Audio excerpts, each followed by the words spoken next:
What's going on, everybody? Welcome in. Tonight is not Monday night with the coaches. It's more like Wednesday, Thursday. What is it? Today's Wednesday, right? Let me stop tripping. Mhm. Today Wednesday. Okay, today's Wednesday, December 27th. Uh, this is the coaches panel, but it's not Monday night, so we don't have the banner up. But you know where you are. You know why you tuned in. This is definitely probably the best. I ain't gonna say probably. I'm getting real confident about when I say this, man. Since I've been linking up with these two guys, the best Bama football coverage I've been able to list. I go back and listen to our stuff, and I'm like, oh wow, we said that. Oh wow. So welcome in tonight, family. Welcome in, everybody. Y'all didn't get to see us Monday. Big things was happening Monday. We had to do some other coverages, but we're here tonight. We're here doing the Merry Christmas to everybody that wasn't able to, get in on some of the other podcasts and speak to everybody.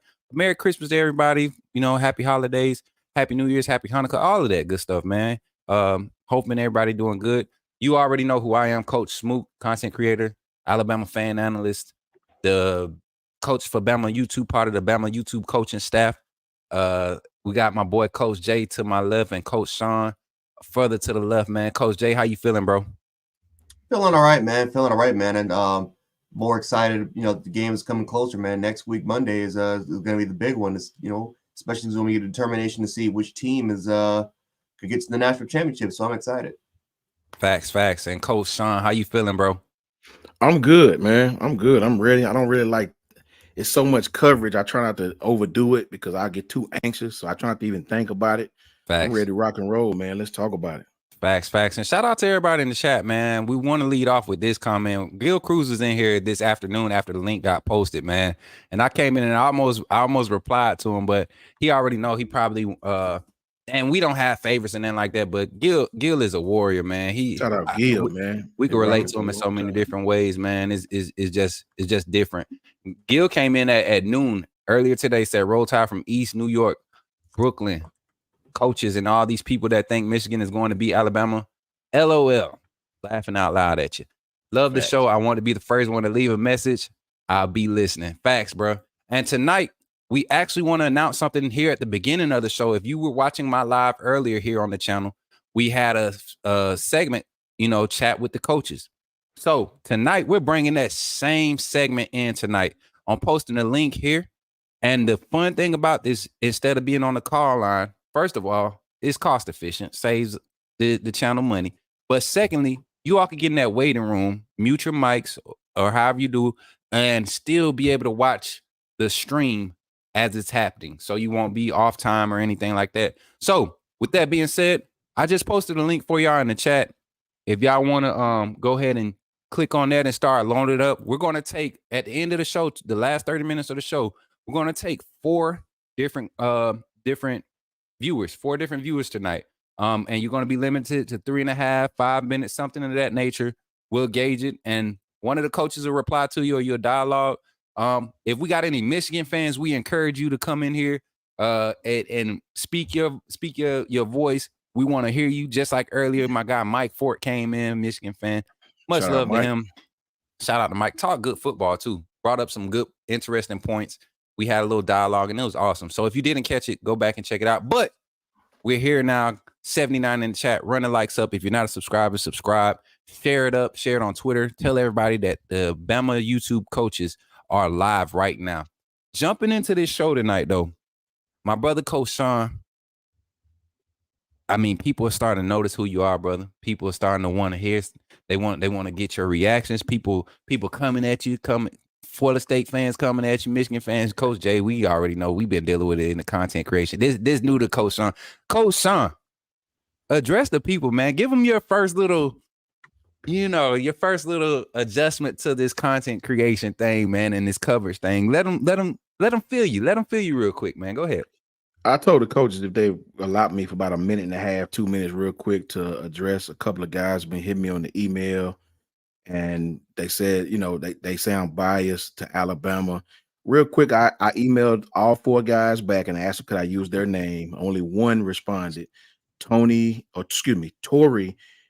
Big Noel Adams. I'll use him.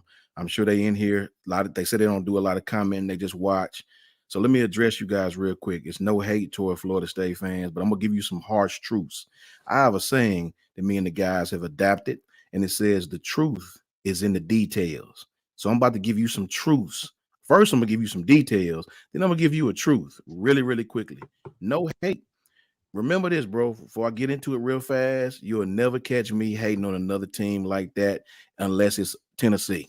I don't like Tennessee. Forgive me. Respect to everybody else, but Tennessee is not my thing by any stretch of the imagination. Not imagination, damnation. Yes, sir. So let me say this real quick. Florida State fans, this is what I said, and I repeat it. We lost. First of all, let me start off by saying you could have ended all this conversation. And after this, I'm gonna move on from Florida State. We got way bigger fish to fry. Florida State, you could have ended all of this by dominating Louisville, right? I gave you a pass on Florida because I understand going into a rival's home, itching and scratching away with a win. If anybody understands it, us Bama fans do, right? But Ohio State was in the same situation. They dominated Wisconsin, so the committee had no choice but to put them boys in, right? You had the same opportunity against Louisville. You looked absolutely terrible against Louisville, a team that Kentucky beat. Now, Alabama last year, we lost 2 games, won 52-49 to Tennessee by a last-second field goal, won 32-31 in overtime, both on the road to LSU. We ended up playing Kansas State in a bowl game. Kansas State was the Big 12 champion. They said TCU was better. The same team that beat TCU, it was 10-3. We played them, right? Absolutely whipped them, right? Case in point I'm trying to make is you guys got your top 3 received pass catchers out. All 3 of them out. Kenyon Coleman, Johnny Wilson, and Jaheim Bell, all opting out. Here's what I want to tell you. Alabama could have opted out last year when we played Kansas State. You know why we didn't? Because Alabama hate to lose more than we love to win. This is what makes us different than you, right? We could have opted out. Bryce was the number 1 deadgum pick. Will was the number 3 overall deadgum pick. If anybody had reason to opt out, it was those guys, right? I don't think you guys got any top 5 picks. We had two players that were top 5 picks. You know what they did? They was like, no, we're not going out like that. We're going to send a message to the world. After that TCU debacle, right? This is why they left you out, because they know you made a mistake by leaving Alabama out of the playoffs last year. You said TCU was most deserving. Cool. I watched TCU get beat 65-7, right? You know what the Alabama players did? They said, we're going to all play in this game, in this bowl game. That was not a national championship game. Your game against Georgia is just as important as any game in the playoffs. Why? Because you were undefeated. You could have took this time to go out with Georgia and send a message that you guys made a mistake by leaving us out. You know what you did? You opted out because you knew, your players knew, we're not going to win that game. We're not going to win that game. So this is what you do now. You use that as an excuse. We went undefeated. Y'all did us wrong. I don't want to hear it. You had an opportunity to come together as a team, support your program, and send a message to the world against a great team who everybody knows is still one of the top 4 teams, and that's the University of Georgia. You didn't do that. Your players didn't do that. Your coach even knows. They'll never say it, right? You guys took this opportunity to run like cowards and use this as an excuse. Why? You didn't want to play Georgia. You didn't. I don't care what you tell me, because your players could have done the same thing that Alabama players did. We lost to Tennessee. We lost to LSU. You guys were talking about we didn't deserve to be in the playoffs. Our team came back and absolutely whipped Kansas State, painted the wall red with their blood, right?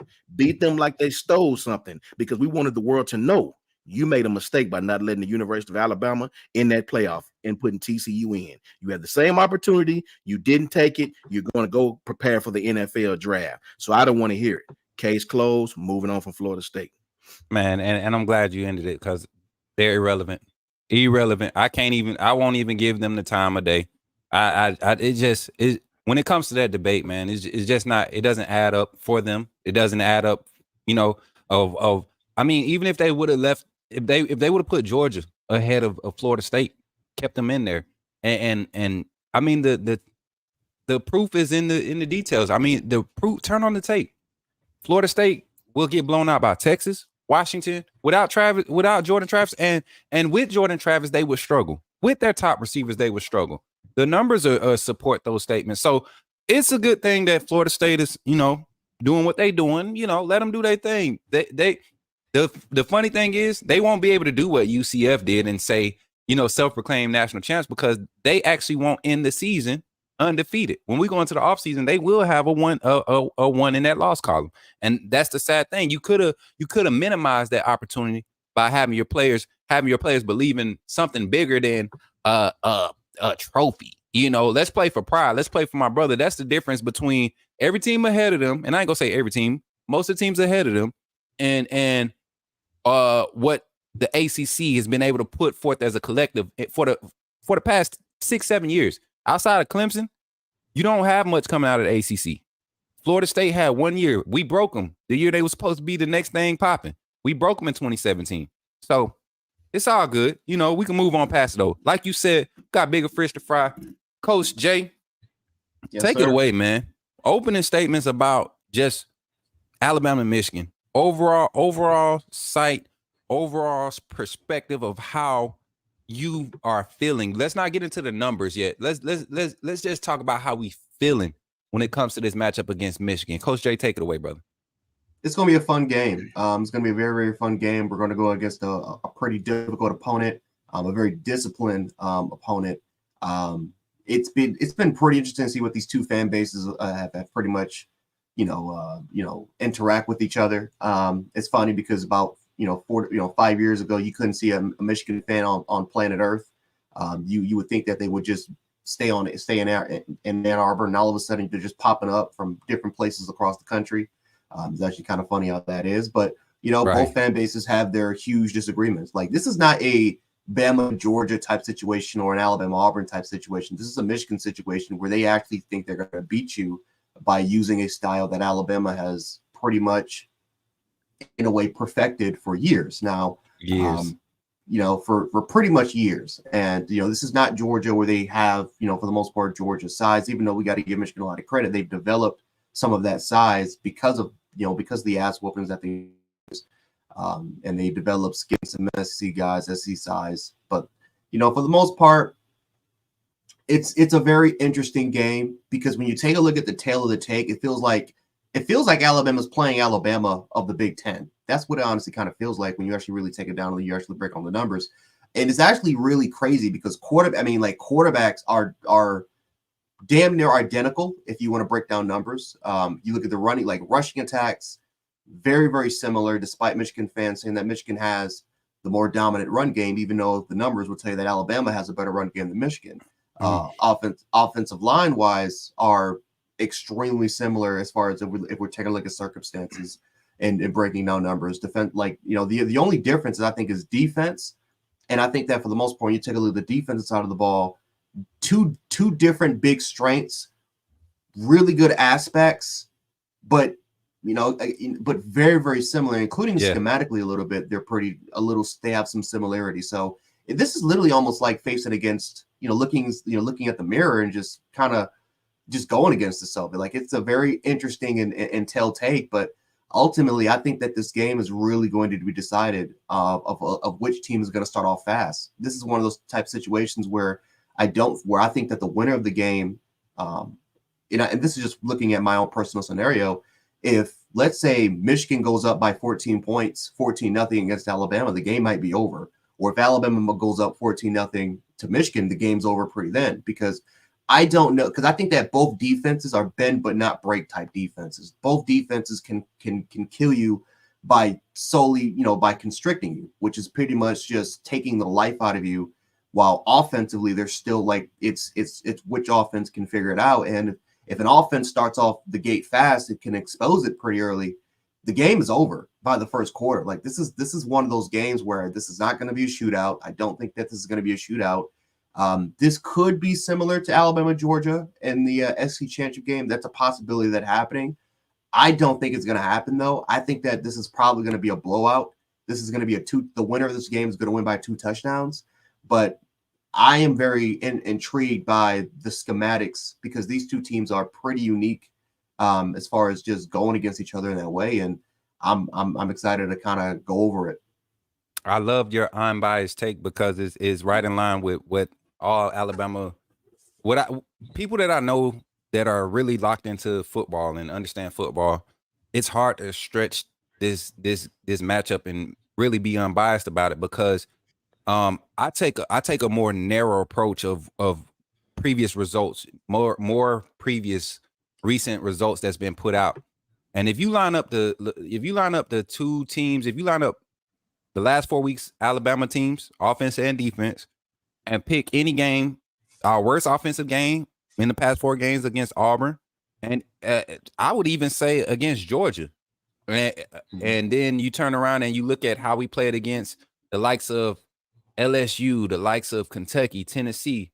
If you look at those games and you turn on the film and you turn on Michigan's last 4 games, Iowa, Michigan State, Penn State, this team does not look like they are fit or even athletically set up to match up against what Alabama presents on either side of the ball. Schematically, like you said, I believe it presents the perfect test. But when it comes to the talent and the athleticism on both sides of the ball that Alabama presents, it's hard for me to really lean on aspect of what Michigan can do good because, and I'm going to jump into the statistics later, but they have not seen statistically, they have not seen what they're about to face in Alabama on no level. They, for at most, and I went back and I watched the Ohio State game. I watched Penn State. I watched Maryland. I watched some of the games where they blew people out, like Iowa in their conference championship game.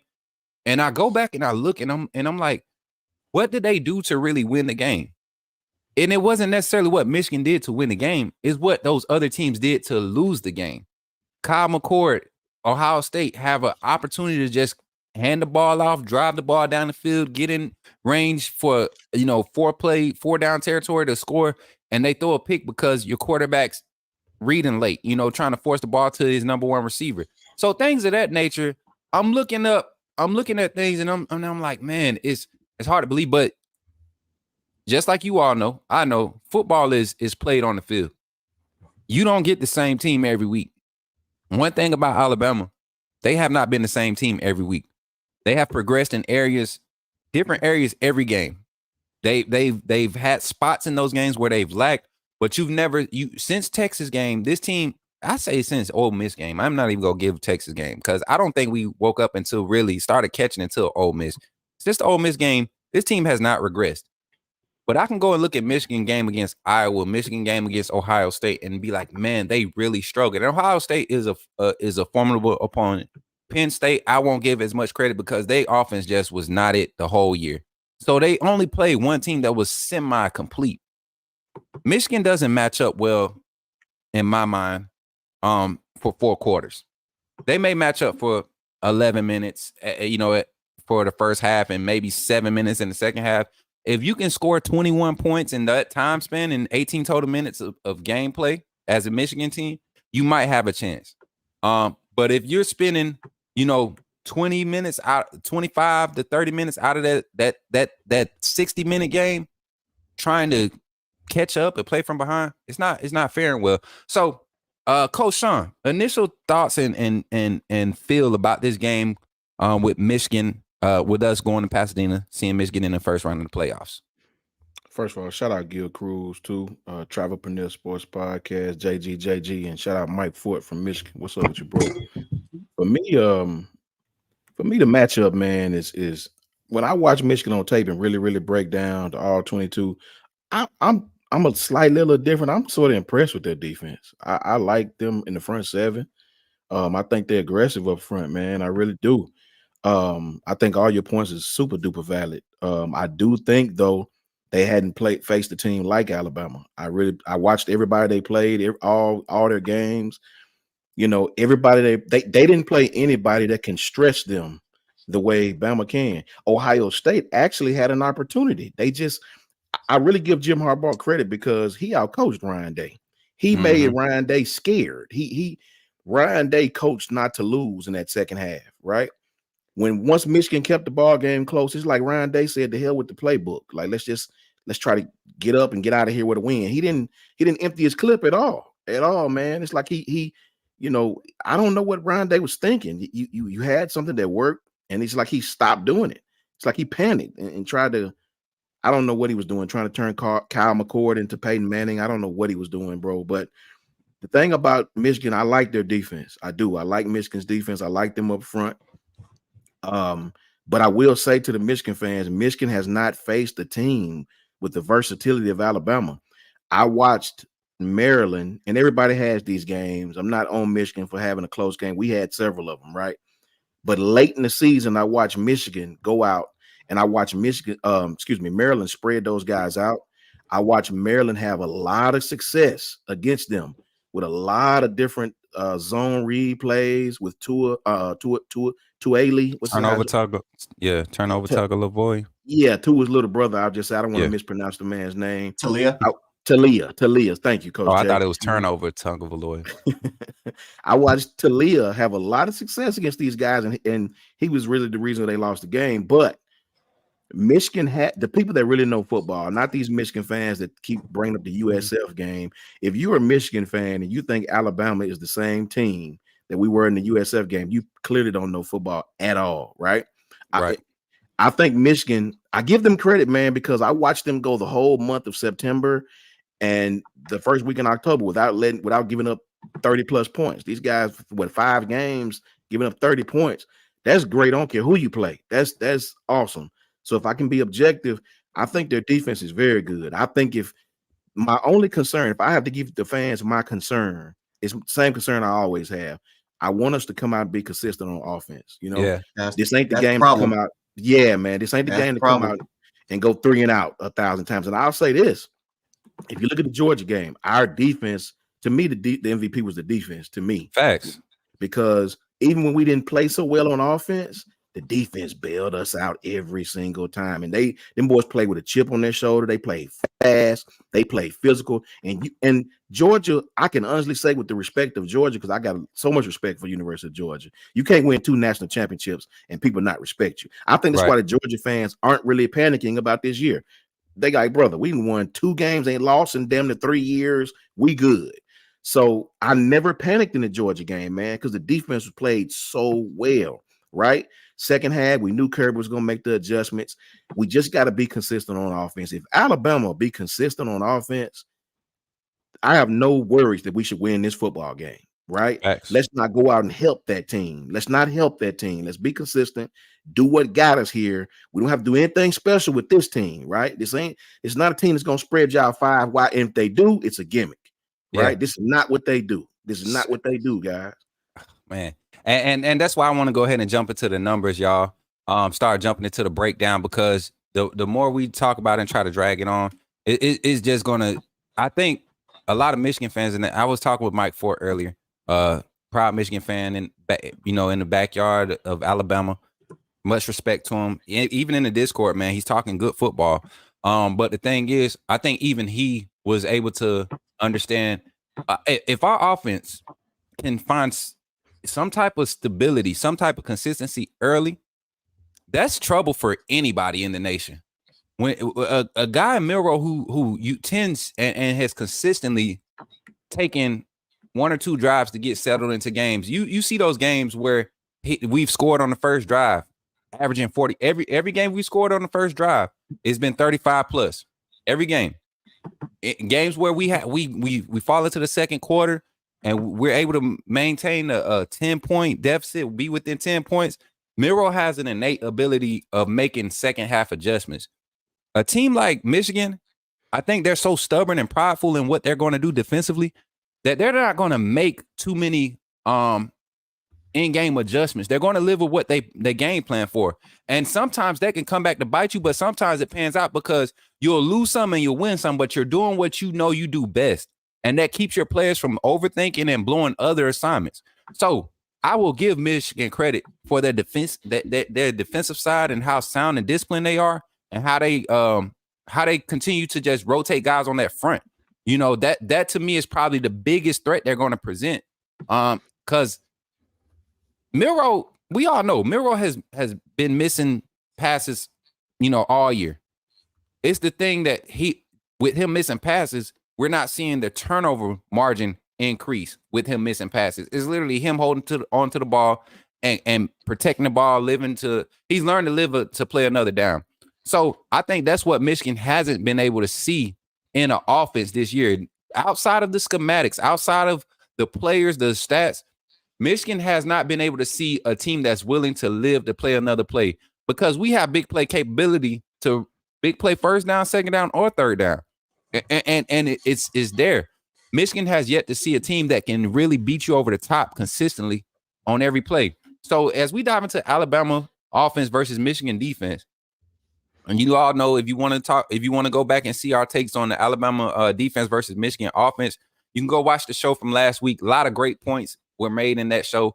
But jumping into Alabama's offense versus Michigan defense, I want y'all to take a look at something that was presented to me earlier. And this is for the whole season. I'm gonna give you the whole season stats, and then once I get into my point later of why I feel like Alabama has the difference, I posted a video earlier, and I'm gonna reiterate what I said. But the offensive rank for Alabama this season is 39 right now. The total offensive production rank. Michigan is at 51, right? And if you go look at the scores that they were able to produce, they put up 52 against Minnesota, 35 against UNLV, ECU, Nebraska 45. They've been putting up numbers, but it's not because of their offense. Michigan has a defense that can create turnovers and create scores. So I wanna let the Michigan fans know to pump the brakes. A lot of those numbers are not overrated, but they don't tell the true story when you go back and watch the film. It was what Coach Sean and Coach Jay have been stating. Coach Sean just said it though. If Alabama gives Michigan opportunities by going 3 and out, Michigan's able to cause turnovers. That allows Michigan opportunities to have more rushing attempts, have more pass attempts, have more possessions in the game. So their numbers are going to look a lot better than the competition that they're going against. It's just a simple fact of having the ability to do things on a level and do it consistently. Michigan has only played one or two teams that have that capability. And one of those teams has only had that capability to do it on one side of the ball, and that was the offensive side. And we saw Maryland have consistent success. We saw Ohio State have their weight on the ground, something Michigan prized themselves in. Ohio State had their way on the ground. They went away from Travion Henderson, and like you said, they just gave that game away in my personal opinion. So, offensively, overall, I think the matchup is definitely going to be the difference in the passing game. Can Michigan's front get home with 4? Because I don't think they're going to be able to send 5 and 6 and get there consistently. They're going to get beat downfield, across the middle. They are weak across the middle, something that Jalen Milroe has struggled to do consistently. If he could find a pocket and be comfortable in hitting his passes across the middle, Michigan is in big trouble. And like I said, my only concern, and you all can dive into it a little bit more, is how deep that Michigan front is. Not necessarily concerned if they're better, but are they really deep and proven? Can we give them that credit? Because look at the amount of talent or the talent that they played against all year. Their front didn't lead the nation in sacks. You get what I'm saying? So if they're that talented, that deep, the lack of talent that they played against, the lack of competition that they were facing, statistically, the numbers support that statement. You got no team, only 2 teams on that schedule are ranked in the top 50 offensively. So it leaves me a lot of questions for what Michigan defense can actually do. Whichever one of y'all want to take it, I think I kind of went over. Let me say this, Coach Jay, before you jump in. Jerome from Birmingham said, Coach Sean, stop hyping up Michigan's soft A defense and team. Let me say this, Jerome, with all due respect. I don't think it's nothing soft about Michigan at all. We gave up 10 points to Chattanooga. Let's just say for 5 games, we give up 10 points. That's still 50. Anytime you can stop teams and hold them to 30 points in 5 games, I don't care who you play. That's a dominant defensive effort, bro. Yeah. Right? 5 games, 30 points. You don't hardly see that. So, nah, man, it's not about hyping nobody up, bro. You got to be honest and tell the truth. Michigan is very good on defense. They're disciplined from them. I won't even say that they're good, bro. I think they're just so sound in what they do, man. It's like when I was in high school, and Coach Jay, I'm gonna throw it right to you. When I was in high school, we got to play against Vestavia Hills in basketball. And none of them cats was jumping out the gym. None of them was fast. But them jokers will set picks all day. They set picks. You run full court press. They set in 2 and 3 picks up and down the court, and they weren't pure shooters. They weren't the fastest on defense. Their zone defense was just sound. They knew where guys were going to be. They trusted what they did, and honestly, I believe that's what Michigan does in certain levels of their defense. They're able to do that because nobody offensively has been able to challenge them across the board in the front nor on the perimeter. So, I'm not going to agree with my bro Jerome. Let me finish this real quick. Michigan Coach, is not as talented as Alabama. Go ahead, bro. Yeah, I don't think they're as talented as Alabama, but I won't call them soft. I mean, you don't get it this far in any conference and say you soft. I won't say that at all. And you say it's Michigan. Michigan has been to the playoffs. This is their 3rd year in a row, bro. Right? So, I ain't gonna just take a crap on them like that, right? I do believe we'll have our advantages in some places, right? Yeah. But let's be real, right? We hadn't been the object of consistency on offense either, right? We've done very well on offense at times, and our defense has helped us, and vice versa. That's what makes us so dangerous, right? So that's just my humble take on it. Go ahead, Coach Jay. Yes, sir. How you feeling, man? Is our Alabama offense versus the Michigan defense? And you could dive into whatever position group you think is the key. But where's our biggest mismatch that we could present, and what's their biggest mismatch that they could present? Honestly, I think it's our offensive line. I think our offensive line can win that sort of engagement. I think, and again, no disrespect to Michigan, but Michigan, Michigan, if we just take breaking down some of their biggest strengths, they have a 4-deep rotation for their defense, from their defensive tackles all the way to the defensive line, and they all present different things that pretty much the only team that's kind of going to resemble what they can do up front is probably Texas, right? Because Texas, right, Devondre Sweat, Byron Murphy, then you have guys like Squirrel like right behind them. Texas is not that deep though. They don't really have that deep of a rotation. Their starting 4 though is pretty much, you can make an argument that's the best starting 4. Maybe Florida State. I think Florida State has a better front 4 probably in the country. But Texas is probably second, if not maybe Ohio State would probably be right behind them as far as their starting 4. But you look at guys like Chris Jenkins up front. You look at Mason Graham, you look at Kenneth Grant, and then you look at their edge rushers like Derek Moore. For the most part, you got Jalen Harrell, you got Josiah Stewart, you got Bennett. All of these guys for the most part they do different things. One of them, like, they may have a group that are just perfectly disciplined edge setters. You may have another group that literally can just play nothing but zone, or play as a kind of like more as a hybrid defender where they can kind of draw back, or they can simply get after the pressure. And they have guys that are just there for pure pass rushing situations. They're defensive tackles. They can play 2-gap. These guys can absolutely dominate as far as, they'll have this weird sometimes scheme where you have like 2 dudes that are shadowing over the center. And it presents so much problems inside of there where I've seen some centers literally struggle with their snap count. And I don't know, maybe you can call it intimidation or what, but for some reason, like, they have the point is that they have specific packages specific rotations. And these guys are always fresh. They're never tired. Never. Right. And that's to their credit. We have to give them a lot of credit for it. Now, we can say their strength and conditioning coach is absolutely amazing, but the fact of the matter is, when you take a look at their snap counts, they're very low snap counts for every single one of them. So Alabama's offensive line, I do believe, will be the best offensive line that Michigan has faced. I know a lot of people will say, well, the South Florida game dominated them, and you look at the Texas game, and you look at the Arkansas game, or the Ole Miss game, or some of these other past games. But the one thing that I think that's really can account for is that if you actually kind of watch the games, the offensive line, you're seeing that is gelling together, right? Caden Proctor caught fire second half of the season. You look at the amount of sacks he gave up compared to his first 7 games compared to now. A very staggering stat. He's given up less than 7 sacks compared to what he did before, where he gave up over 10 sacks. And I think too, we can't even, Jaden Roberts, we have to take that into account. He has pretty much changed the offensive line's interior. because you can make an argument that was kind of the weakest point of the offense was the interior offensive line. And now all of a sudden it's become a very, very huge strength because Jaden Roberts has kind of become the bully hammer there. And then you pretty much compare that with Tyler Booker. We all know how he can play. And then J.C. Latham's the first round tackle. Really the weak point of the team is going to be Seth McLaughlin. And Seth McLaughlin struggled with Zion Lounge, who again, I mean, Zion pretty much tore him up.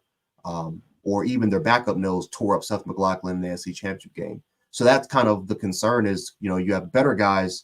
These guys are 3 deep that can play 0 or 1 shade right over the center.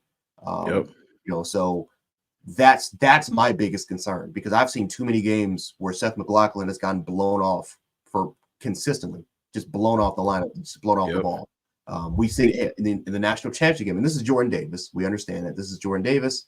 But Jordan Davis completely just mauled him as soon as he got his get back in the national championship game. So that's the biggest concern when it comes to me as center. But at every other position group, I think Alabama's offensive line could dominate. I think their offensive line could do really well. Matter of fact, in the Georgia game, they actually did dominate. The problem is that the score should have been, honestly, we should have been the 40s. But 40. When I went back and watched it and not jump in, 42-24 should have been the score at most. That should have been a score at most.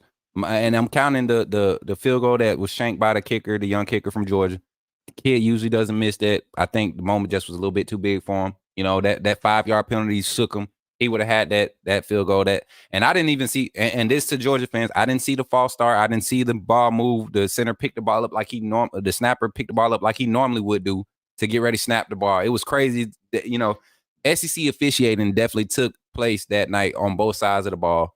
Missed calls were happening. I mean, from the jump, we saw the face mask call gets missed, and they returned that miss by giving Georgia 3 obvious questionable calls. So, definitely excited to hear you. Was you done, Coach Jay? No, I was about to say, for the most part, damn, I forgot what I was about to say.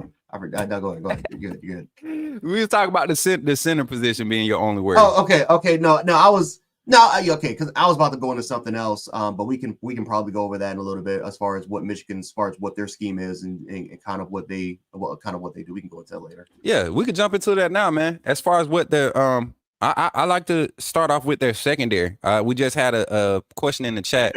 Let me see the one about Alabama's wide receivers versus secondary. If I could jump on that one, y'all know I love the wide receivers. That's my specialty. That's what I did.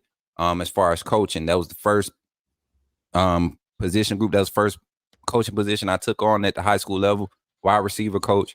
And when I look at the likes of what Michigan has to offer in their secondary, and I'm gonna pull up their roster. I had it set up earlier, but I had to reset my computer.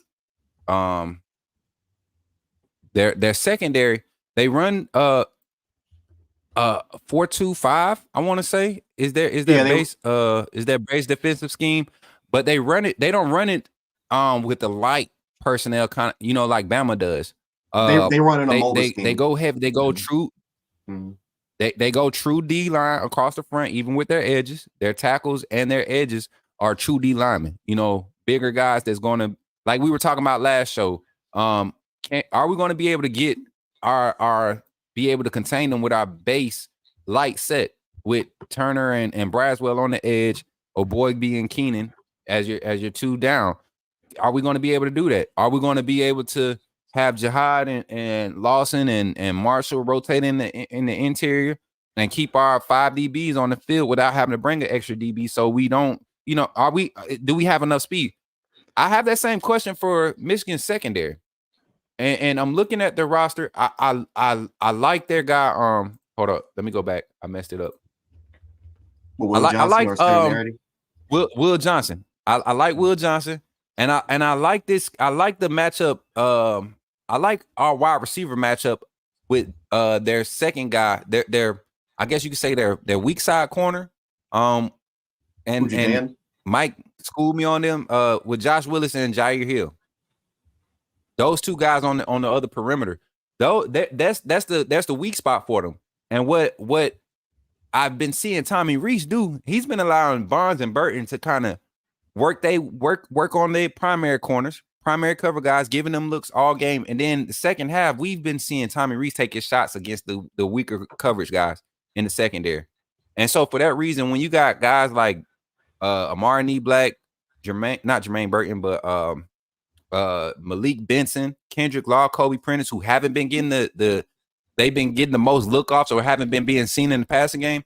You give Milroe 3 weeks to prep. Look at the type of improvement he made before that LSU game as far as the passing attack. When he had that extra week to sit in and watch film and do that thing. I think the wide receivers and Milroe, if the front can hold up against that Michigan defensive front, I think the wide receivers are going to have a career day. And it's not going to be a whole bunch of Milroe doing great things, just seeing things better because of the time he's had to prepare. Coach Sean, what drop down to linebacker level versus the running backs and the run game? What do you see Michigan being able to do? Edges and inside linebackers. What do you see them being able to do, man, as far as, slowing down Alabama's run game? And even in the pass game, how do you see them affecting on that level? I think running inside going to be tough. Going to be extremely tough. I don't even look to us to be that successful running on the inside. For us, I think as long as we can do the same we did against Georgia, just enough to move the chains, keep them honest, I think that's enough for this offense against that defense. My bigger question would be kind of what you was just saying a while ago. I thought about that earlier. Bama play a lot of nickel. Bama play a lot of nickel. Do we come out in nickel or do we go back base? I mean, are you going to have the resources to stop their run in that nickel front? It's going to be a very back and forth coaching change. And this is a very strange game because both of these offenses are very similar, not as far as what we do, but as far as execution and the success they've had. If you look at Jalen Milroe's stats and McCarthy's stats, they aren't too far from each other, right? I think Jalen has been rushing. Yeah. So it's going to be very interesting, man, for me. My biggest question would be if my thing. I just want to stay out of third and long. Yeah. Right. I don't like us in third and long. I don't like some of the calls we do in third and long. Right. We can stay out of third and long. And a lot of those plays we hit against Georgia, the flip to Isaiah Bond, stuff like that ain't gonna happen every game. Right. So I want to know, can we be shout out James Richardson, Georgia, baby. Shout out to you, Hattie May. That's my biggest thing. I think Michigan's linebackers would do a great job in the run game. You can know they watch film on us. So I think they'll be sound against the run. With Jim Harbaugh's a stubborn coach. I watched him in some big games. He'll throw a trickeration play out there every once in a while. Uncharacteristic stuff. He'll do that, man. But he's a stubborn coach. It's kind of like what Coach Jay was saying a few shows ago. Them dudes I watched them on 3rd and 7 run a deadgum student body sweep. Like, really? And they made it. They don't panic. They know who they are, and they're not going to deviate from it, right? So their linebackers, I think their linebackers are good enough to cause us some issues in the run. I think our coaching staff know that. I think we'll be prepared and things like that. We've played a lot of different the one advantage we have, guys, I believe, is we played a lot of top defense. We played some guys that could that's given us all sorts of troubles, right? We've seen that. Michigan hadn't seen a lot of top offense, and that's no disrespect to Michigan, but when you look back at who they've played, Penn State was not an offensive juggernaut by any stretch of the imagination. I watched Tua Tagovailoa's little brother, Tualea, have 247 yards passing against them on some basic principles, right? Yes. It wasn't nothing special they was doing. He threw for 247. He threw 2 picks, right? Yeah.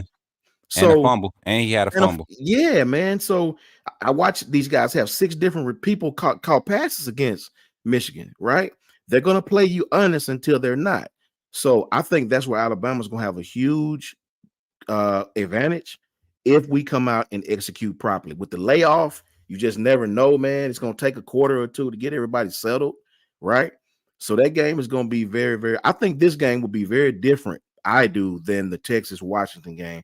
I think I see us. I don't give scores, but I see Alabama winning by 10 to 13 points.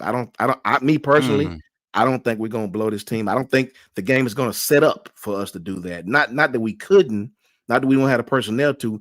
I think it's going to be so much ground game, and I think the game is just not going to be one of those high scoring games because of these two teams' style. Right, right. And so with all of us giving those initial takes, well, I'm gonna go to you, Coach Jay. But to go to your point, Coach Sean, a stat that I highlighted with Alabama's offense in third and passing, meaning 3rd and 6+, and Michigan's defense in defending 3rd and passing. Michigan has not seen a team in the top. They've only seen one team in the top 50 as far as conversion percentage in 3rd and passing. Wow. And guess who that team was? Maryland. Maryland, yeah. That was Ohio State.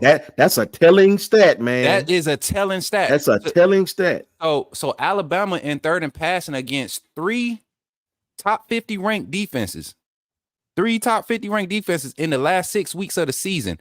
64% in 3rd and passing completion. And a lot of times we get in those games early when Jalen Murrow, we're not converting on 3rd. It's not because he's having incomplete passes on 3rd and passing. It's literally either him taking a sack or us running the ball and not reaching it. But 3rd and passing 6+, 64% completion by Jalen Murrow. And then that stat even gets better because even though it drops in numbers against the blitz, third and passing against the blitz, it drops down. His completion percentage drops to 54%. But the next closest one to him is Carson Beck, who was ahead of him with 58% completion against the blitz in 3rd and passing.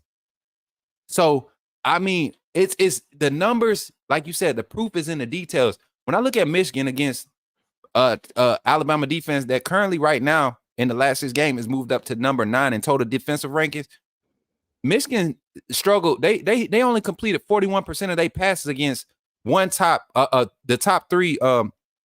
They had 3 top 50 defenses that they faced in the last 6 games.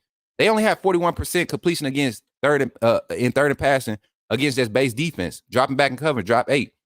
Against the blitz, they stayed at 41%, but people only blitzed them 15% of the time out of those 6 games. So on 3rd and passing, the blitz percentage dropped to 8%. So nobody was really trying to blitz Michigan because they didn't think they could pass. And there was reason to believe that. You look at the percentages, a good analytical team will show you that, hey, we don't need to send no pressure. Let's press the pocket, keep him in the pocket, and make him use his legs to beat us because he's not going to try to beat us with his arm.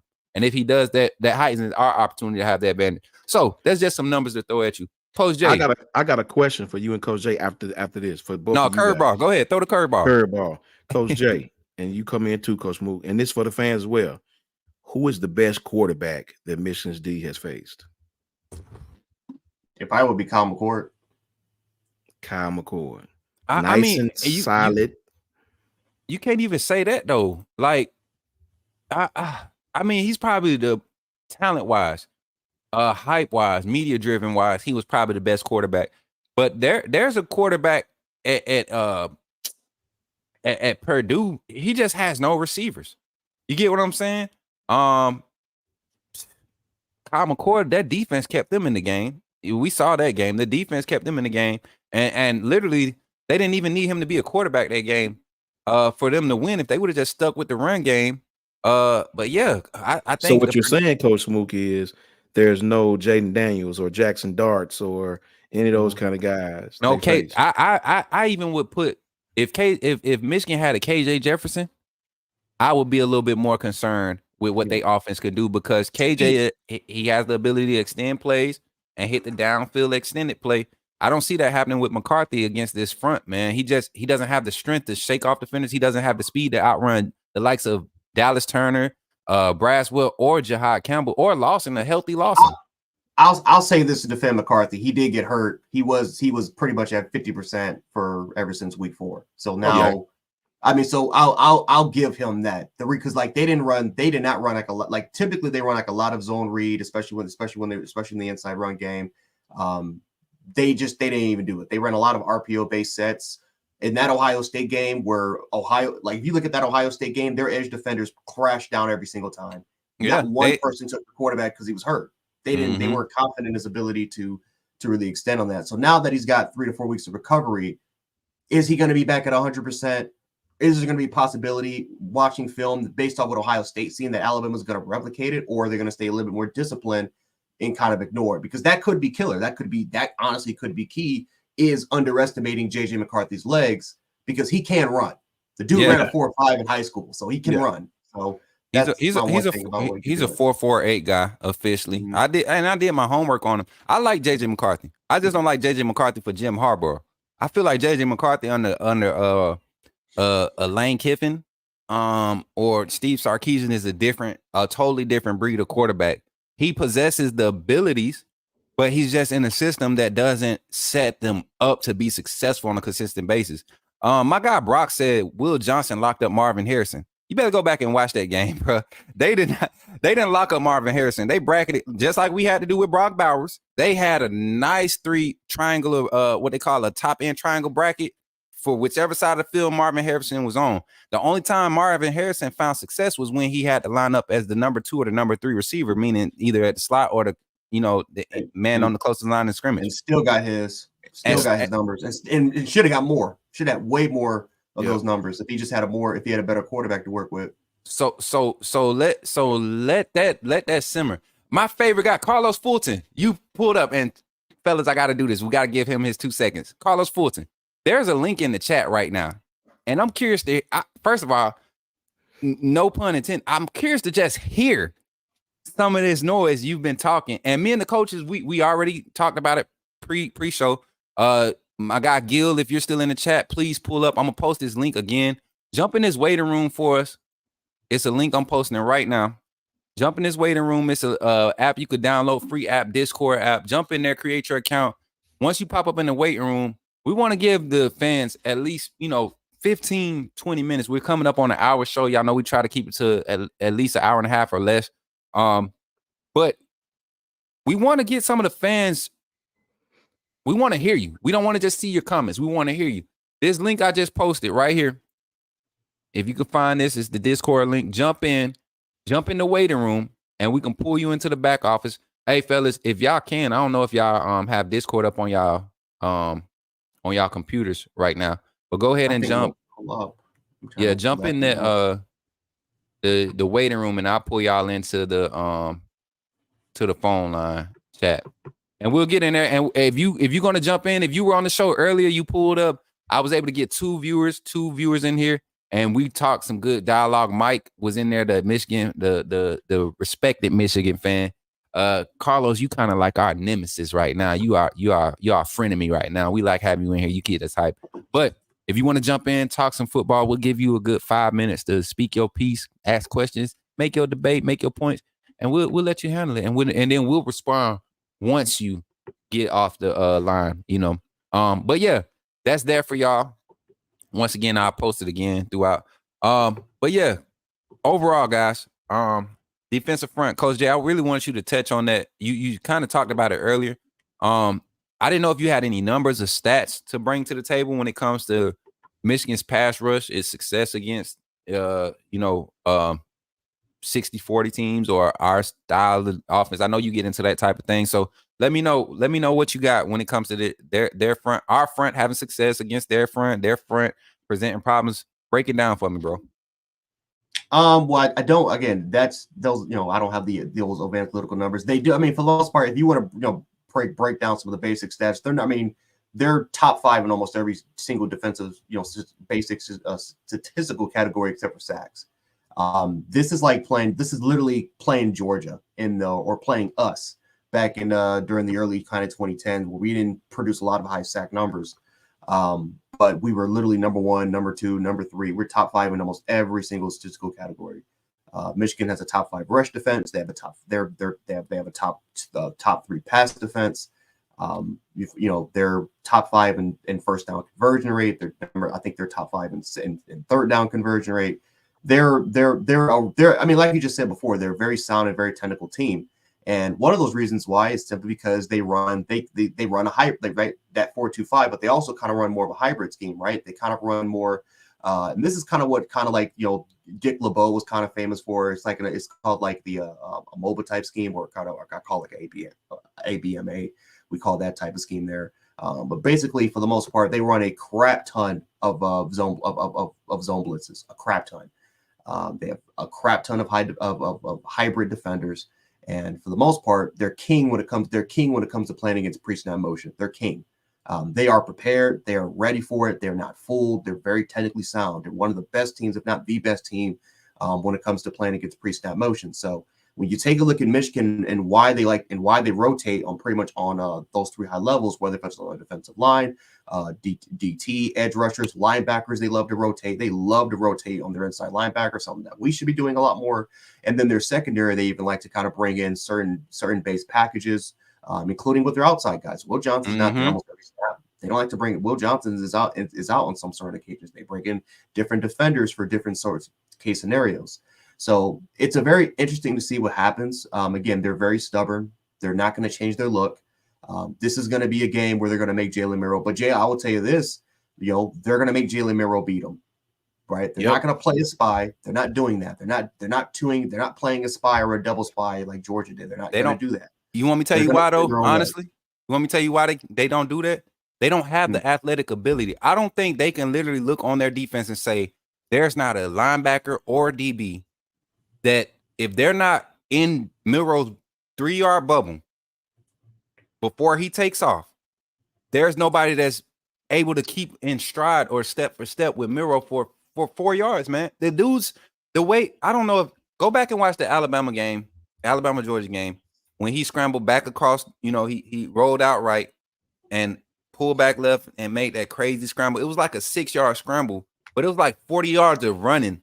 And he was jogging the whole play until he saw where he scrambled and decided he wasn't gonna pass, and it was like 4 yards to the first down marker, and then he 2 quick steps to propel himself, and you see just like how quick he could have separated if he wanted to hit the sideline and try to streak up the field. Well, another reason why is because Jalen Milroe hasn't shown the ability. He's shown the ability. He just hasn't consistently done it, and that's take easy reads, take easy throws. Yeah. He's not done it, and that's why Michigan's going to stay in the defense that they're in. Because again, they could potentially send some pressure. I agree with you that they don't have the speed that Alabama does. I don't think anyone's going to disagree with you on that. But for the most part, if Jalen Milroe's best way to beat them, honestly, is the deep ball, which it has been. Jalen Milroe has one of the best deep rockets in all of college football. If he can't beat you with short and intermediate throws, and that's playing in Michigan's ballgame, that's what they want. Yep. They're going to give up a lot of out routes. They're going to give up a lot of corners. They're going to give up, they're going to make Jalen Milroe say, okay, we'll give you looks. If we blitz, we're going to have some zone blitzes. We're going to have a lot of hybrid defenders on that field that they're going to try to confuse you. We're going to have certain different packages, and for certain players out there, we may have some of our defensive ends drop back. We may have some of our linebackers. We may send them as far as being that extra pass rusher. Right. We're going to confuse you. And the question is Jalen Milroe going to be intimidated by it, or is this going to be a game where Jalen Milroe fully beats him, not just in the pocket, because he could do it from within the pocket or without the pocket. A complete quarterback game. But the same thing could be said with JJ McCarthy. Can JJ McCarthy give you a complete game? Because no defense has allowed JJ McCarthy to play at that level since TCU. And the only reason why TCU did it was because TCU scored 21 points early and made Michigan play that type of style. That's why, and I'm going to keep going back to this, guys. If Alabama goes up and they have a fast start, let's say 14-0, or if Michigan has a fast start and they go up 14-0, that the team that's on the opposing side of it is in trouble, because that means that all of a sudden now Alabama has to do something that they've been more battle tested in that area. Yeah, but the problem they're not comfortable doing it. They're not comfortable doing it. And Michigan style, and Michigan scheme, and Michigan style, that's what they want you to do. Mm-hmm. They want you to get quick 3 and out so that Michigan go right back into that run game. And even though they may not average 5-6 yards per carry, that other people would sit up here and say, Carlos, for the most part, they'll average 3 yards a carry, 4 yards a carry, and they'll simply just chew you up short to pass intermediate game, especially with those 2 tight ends that they have, which are really good tight ends, and they just will slowly but surely chew you up. And that's how they get you tired. And that's how they get you tired. That's how you get you frustrated. That's how they get you intimidated. And eventually, what ends up being 3 to 4 yards per game, all of a sudden a big run happens by Blake Corum or Donovan Edwards. That's how Michigan's win their games. And Alabama can really win their games because all of a sudden it's 14-0, and all of a sudden Michigan has to do something that they're not used to doing. that plays into Alabama's favor. That's what they want you to do. That's what Alabama wants you to do as well. So that's why it's like going against the mirror in each other.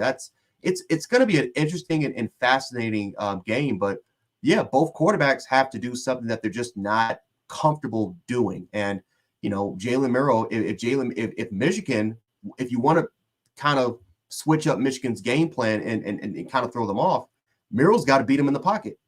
He's got to beat them on all levels, and that's just something that we'll see if he can do. I will say this though, Jay. I think Michigan is more committed to forcing him to pass. That the front can only hold up, but I think Milroe's clock is early on. They're going to be on him with his clock. 3 seconds max is his clock. Everything Tommy Rees is going to call is going to be 3-second timing with a release somewhere on the field. Somewhere on the field, there's going to be a stretcher each play. Any drop back play, any passing play, I think there'll be a release or a ceiling pusher, somebody to test the ceiling. But I think they're going to key in on Milroe's ability or force him to use his ability to get the ball out of his hands quicker. So it gets those defensive linemen standing up, gets your offensive lineman in position to get a better push, gets Milroe in position to make his decisions, make his progressions a lot faster, and rely on his natural ability to be who he is. Because in games where he's able to do that early, that's when the offense rolls. And you see the defense, a lot of people, we give our defense credit for being the catalyst, but when the offense is the momentum, is leading the momentum, this defense is hard. It's hard to score on this defense. We saw it happen with Mississippi State. We saw it happen in spots against A&M. We saw it happen against Kentucky. We saw it happen against LSU. Once we were able to figure out what they were doing going into that third quarter, it was like the second half adjustments by Kevin Steele and that defensive staff were immaculate. And even with Tommy Rees coming out and leaning on the run game, if Michigan presents any inkling of an opportunity for this run game to average 4.2, anywhere near our average, I think we're at 4.8 as a team or 4.7 as a team as far as yards per carry. And that a lot of that is diminished because of Milroe's sack yardage. But if we can somehow average 3 to 5 yards, 3 to 4 yards a carry, it can get ugly for Michigan. They're not used to that. They're used to holding guys to 2 to 3 yards a carry. And I'm talking about struggle 2 to 3. Alabama is content with that. They're content with that. They're content with making you respect the run game and play action over the top. So I don't see Michigan being able to hold up as deep as they are rotation wise. They just have not seen this level of talent.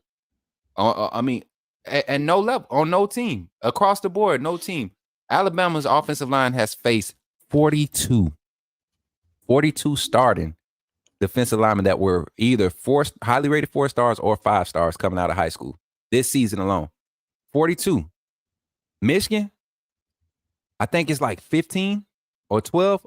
That they and this is just people on the roster, not people that actually play. I didn't go back to see if they all played, but just on the roster of all the teams that they played 12 teams, 13 teams in the season.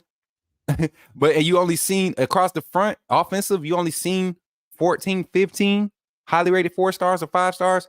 There's a difference in the talent gap with Michigan walking into this game, and I think they're in for a rude awakening with 3 weeks of Coach Saban, Kevin Steele, and Tommy Rees having time to prep for you. I think that there's an argument to be made. This is what Michigan. This is just talking from the mind of a Michigan fan. This is what Michigan fans will argue: is that yes, Alabama has faced a bigger talent gap, but Michigan has faced more sound defense.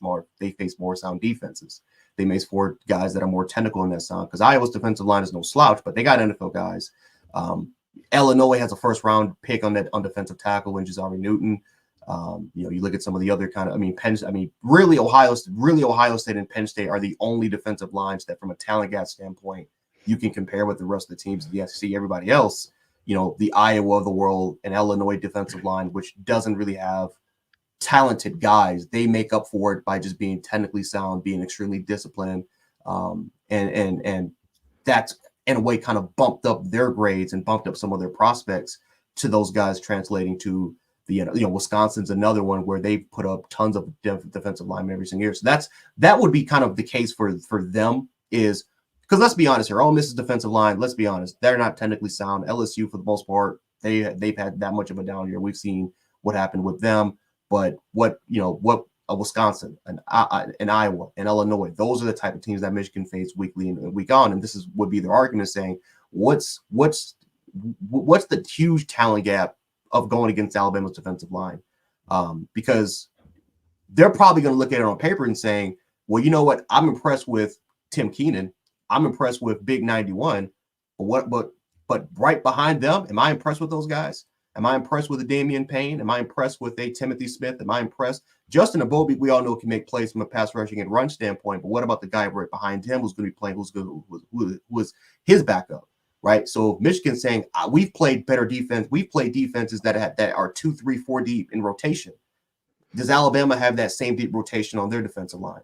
So that's the biggest question for me is can we continue to present that challenge by kind of wrapping it up? Because depending on how this game goes, if Alabama continues to get quick, because remember that Georgia game, we thought for the most part they were going to they were more dominant in the offensive line, establish more physicality, establish more of a run game, and maybe make the second half adjustments and lean a little bit more towards the pass. And all of a sudden, off the gate, we started off throwing the ball. Matter of fact, that first half, we actually threw the ball more at the times that we ran it.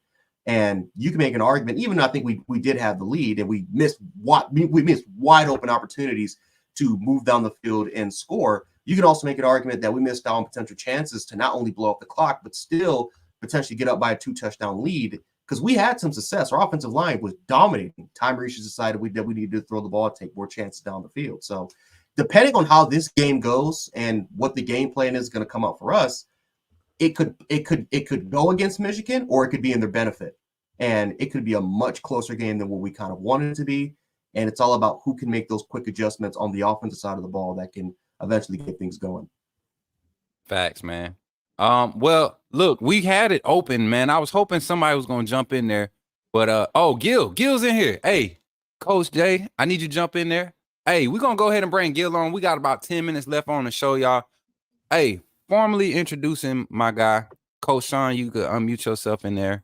And we should be able to hear everybody on stream.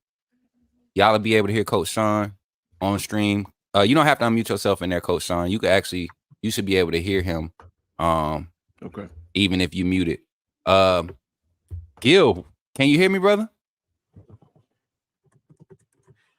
Hey, Gil, can you hear me? Mr. Cruz, is he in? He's in there. So while he gets set up and come back to the mic, hopefully we can get him on before we get up out of here. Final thoughts and score predictions. As we get ready to prep to get Gil in here. Final thoughts. Well, score predictions. Let's go score predictions. Y'all know how we do score predictions. Offensive MVP, defensive MVP, X factor, however y'all want to line it up. And then tonight, we didn't get to talk about it because I think we were able to establish it last week when we talked about play calling, Kevin Steele, Tommy Rees, Nick Saban, mindsets, all of that. So I really didn't want to spend too much time on that tonight. Y'all know we get long-winded on this show and get to going, but Coach Sean, offensive MVP, defensive MVP, X factors, if you want to name them, and key coaching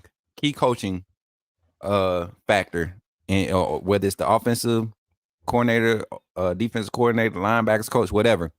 Where do you see it being the most important at? For me, and shout out to Joey Phillips. Joey, what's up with you, bro? Home team Athens right there. That's good stuff. Yes, sir. Hey, so for me, I think the offensive MVP for us will be somebody that's underrated. Somebody that I think is going to play to the strategy of how the game is going to go. With this offensive MVP for me, it should tell you how I think the game is going to go. And that'll be Roydell Williams. I think Roydell is probably going to come out and have 14 carries for about 89 yards and 2 touchdowns. And in this kind of game, I think that'll be absolutely outstanding. If we can muster that hard-fought yards, I think that'll be a win for Alabama. And defensive MVP, you got to give me Dallas Turner. I think Dallas Turner is going to come out and set the tone again with how he plays. I'm not convinced that Michigan can beat us in the pass game. I think Jim Harbaugh is going to be forced. If I was playing Alabama, I would do this. I think he's going to run J.J. McCarthy. I think he almost has to. I agree. Mm-hmm. right? I think he's going to come out and set the tone early with JJ McCarthy on some design runs to try to, throw us off balance on defense. I think he has to do that. So give me Roydell Williams and give me Dallas Turner. Okay. You want to talk about coaching advantages or disadvantages? Who has the Okay. who's the key coach for this game? Who has to call the game of their life? For me, it's Tommy Rees. Man. With this defense that we're going against, I seen where Ben Allen was saying that Georgia's far better on defense than Michigan. Georgia got some young kids in that defense this year. They still awesome. I have to Don't get me disagree. wrong. I have to disagree with that, Coach Sean. I think Michigan has a better defense than Georgia. Exactly, Coach Jay.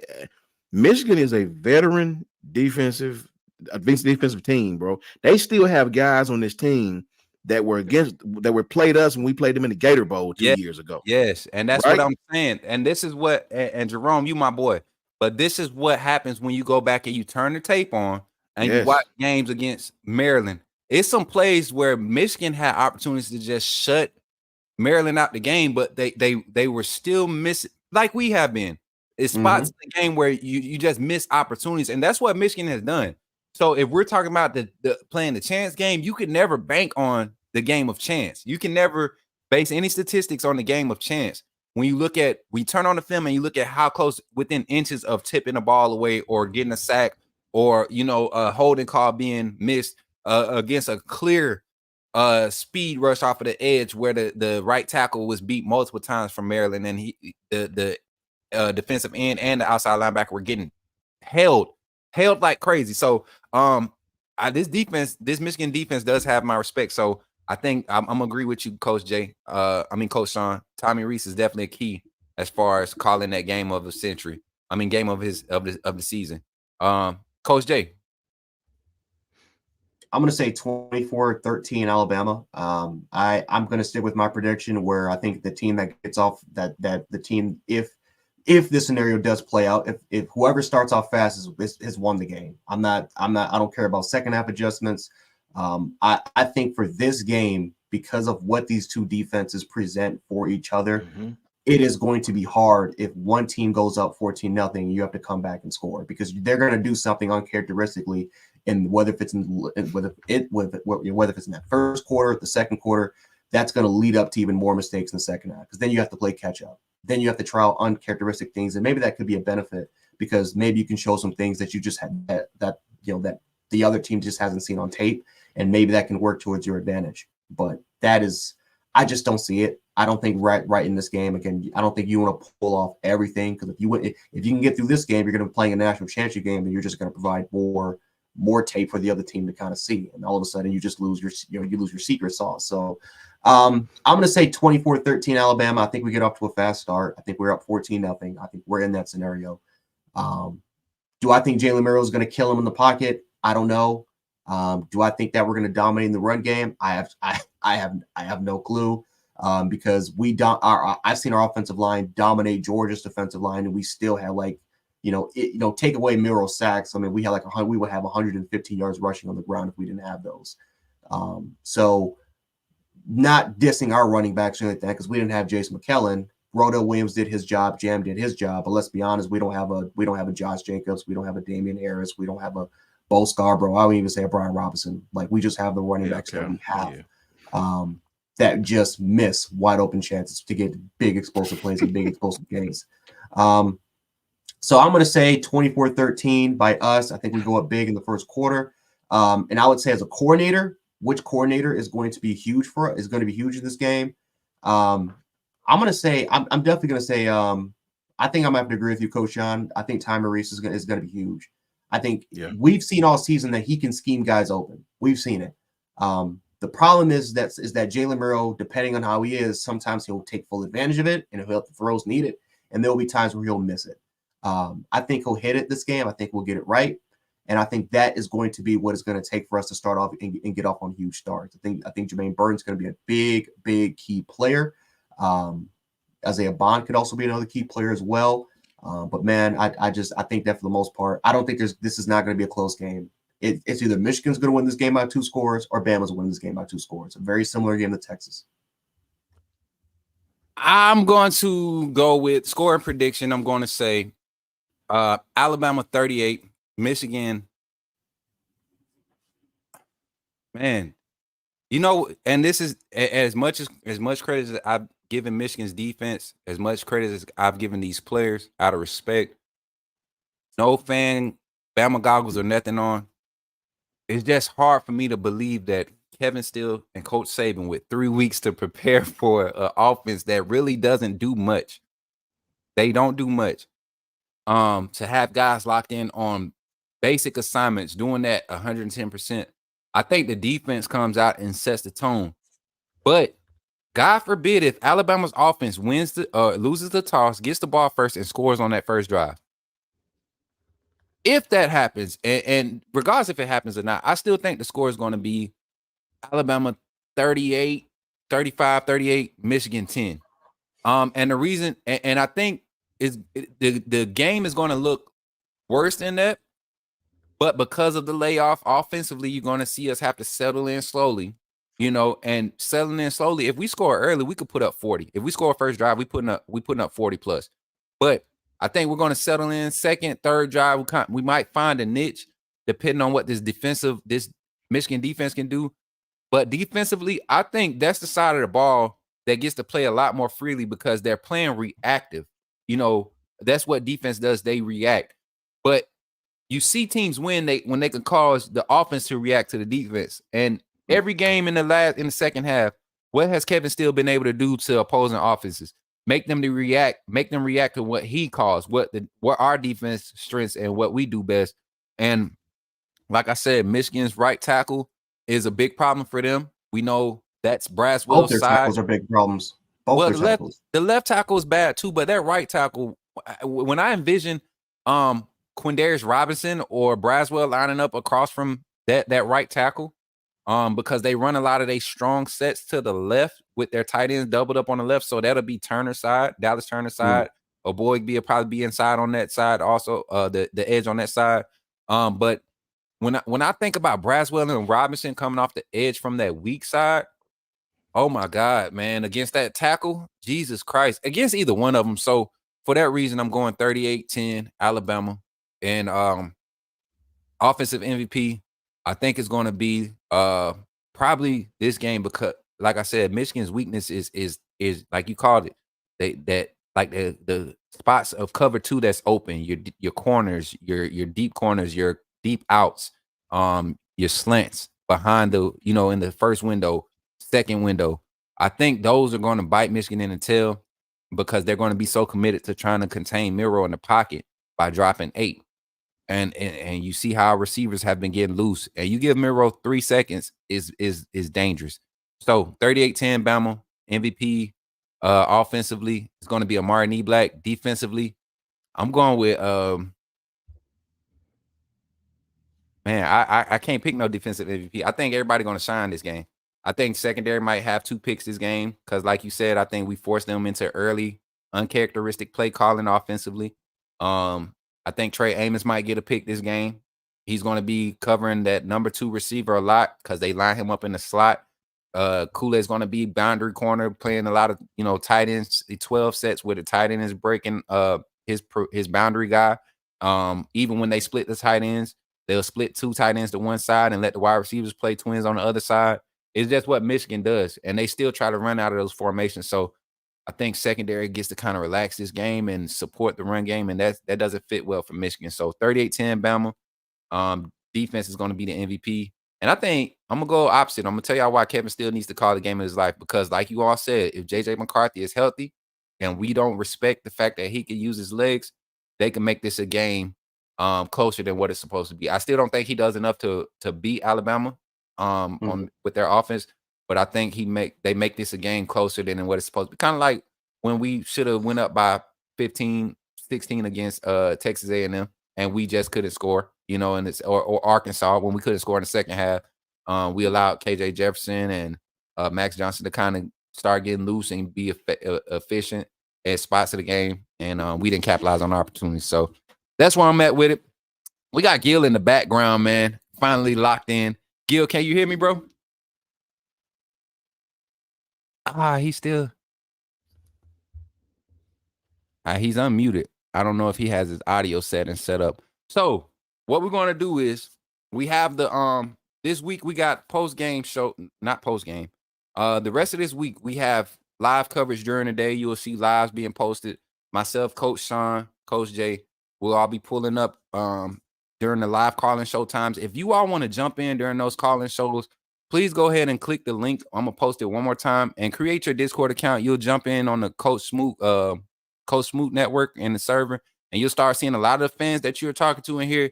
You'll start seeing them in there, and you all can get in here and join the talk, man. Get a few inside scoops. I haven't been saying much because I ain't gonna say that. I ain't gonna be petty tonight. We had people stealing some of our takes and using them in other places, and I didn't like that. I took offense to it. Didn't want to do that, but yeah, that's why you won't see myself, Coach J, Coach Sean talking too much in there, expressing our thoughts. We'll get into the little trash talk, instigate stuff like that, create fun. But you want to get on the show and talk to us. We want to hear your voice. That's how you do it. You jump in on that link, and I'm gonna post it again. I'm not sure if you can hear me, but I can hear there you. he go. Oh, there there he you go. go. Yes. Yeah. What's Can you up, hear me? Gil? Yes, sir. We can hear you, man. We Welcome can hear to you, the show. Gil. What's up, brothers? What's What's going up, on, Gil? man? What's up, man? I love it. Hey, everything's going Perfect, good, man. You know, just doing my thing, man. Yes, sir. Doing my Hey, thing, you know, fighting a good fight, brother. But it's all good. I'm in there. yes, sir. Hey, I and listen to you guys all the time, man. And just to give everybody a little backstory, Gil, I'm gonna just, if you don't mind, I want to just share like the basis of your story and why, why we appreciate you doing what you do. Gil is a survivor, y'all. He's a survivor. He's steadily Yes, sir. fighting. But he's a coach also, and he brings knowledge to the chat. And y'all don't see him chatting as much as he used to. I feel like he's taking a liking to what the panel does on a consistent basis. But Gil is a very knowledgeable guy when it comes to life, Facts. but also when it comes to football, but more importantly, Alabama football. So, Gil, I'm going to give you the floor, man. Yes, sir. You take your time, bro. You got about 8 minutes to go ahead and rant and do what you do.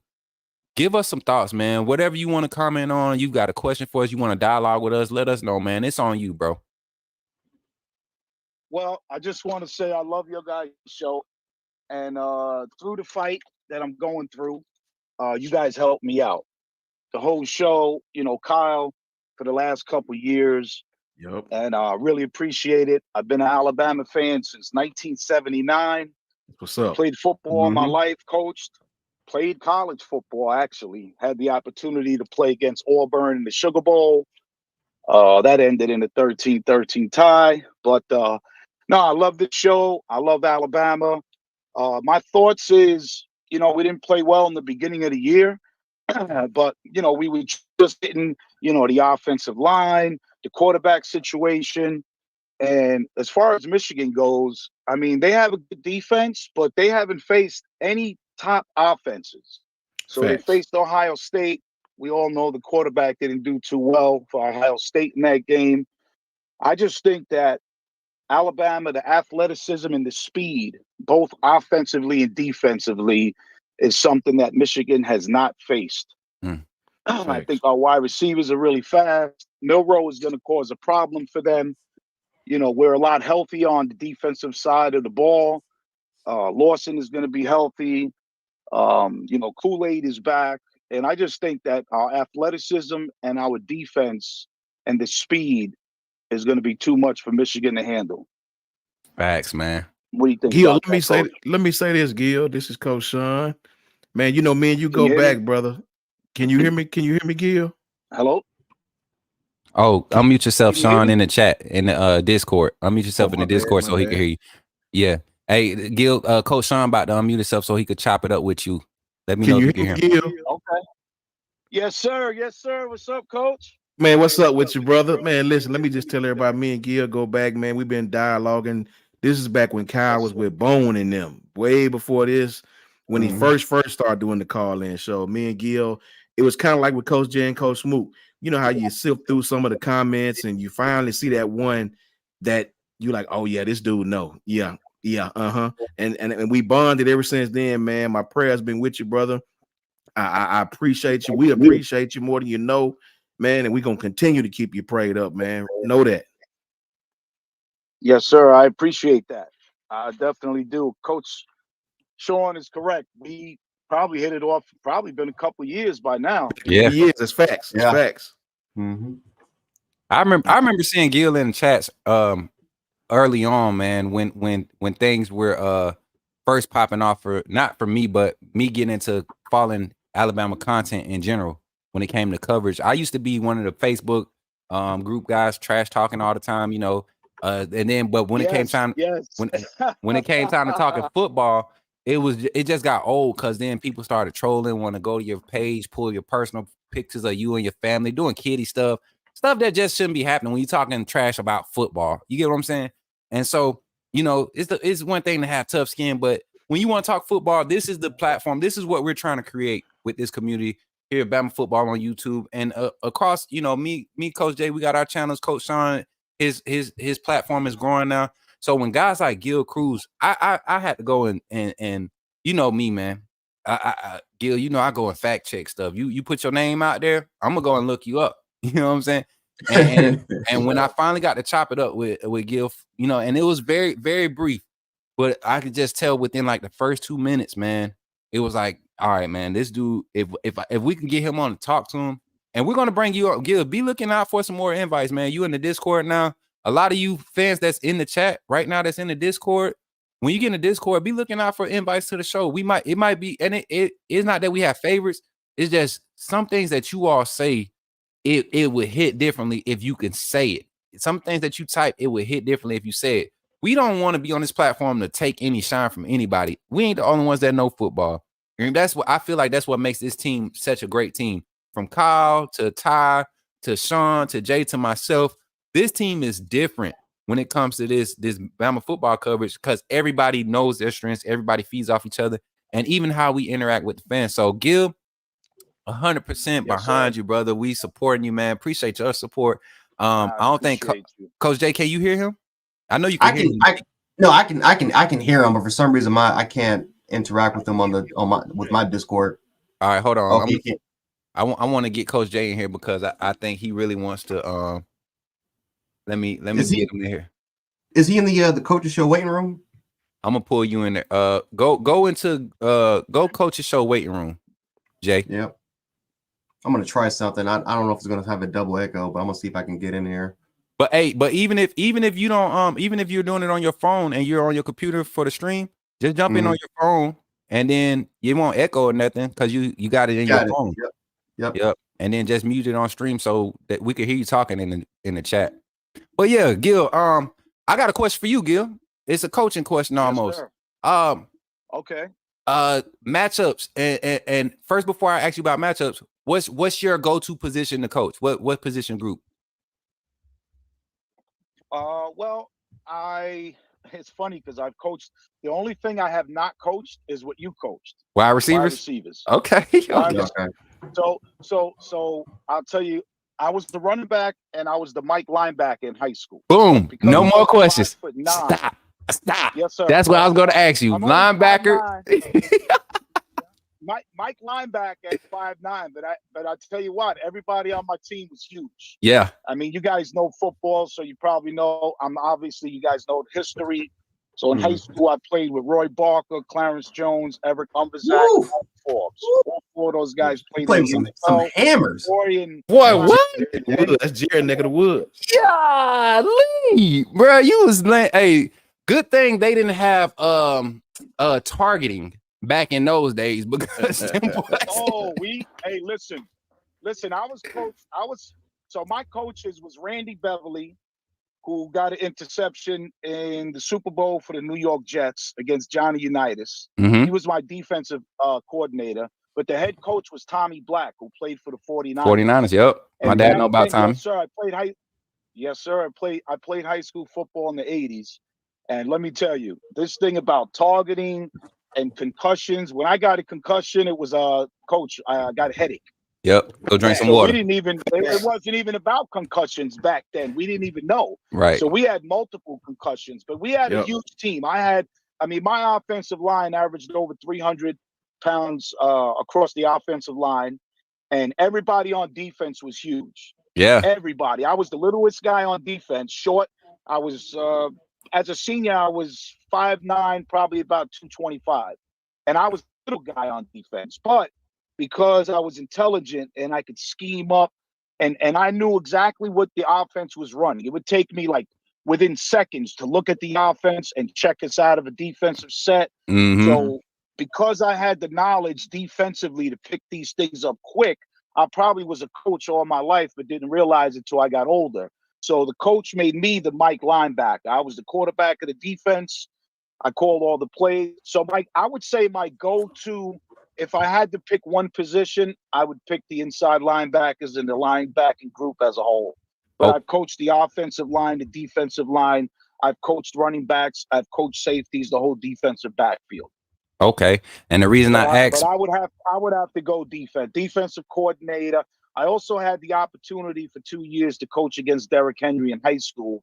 I lived in Florida for 2 years. My son played against Derrick for 2 years. That wasn't a good sight, was it? Football player. Look, he was. Hey, listen, they beat us 2 years in a row, but it was. I think the first game was 22-26. Second game they beat us 27-23. So it wasn't the too game. bad. It wasn't a game where he had 33 21 what it was, 21 carries for 300 and some yards or something crazy, John. See, he averages 300 yards almost every game. Yeah, man. It was crazy. He was. Listen, he had games of over 500 yards rushing. For sure, man. It wasn't against us. I think he put just over 200 yards. For but, sure. and nobody could stop him, so it didn't matter. Right. Well, Gil, look, man. We were lucky to hold him to 220 yards.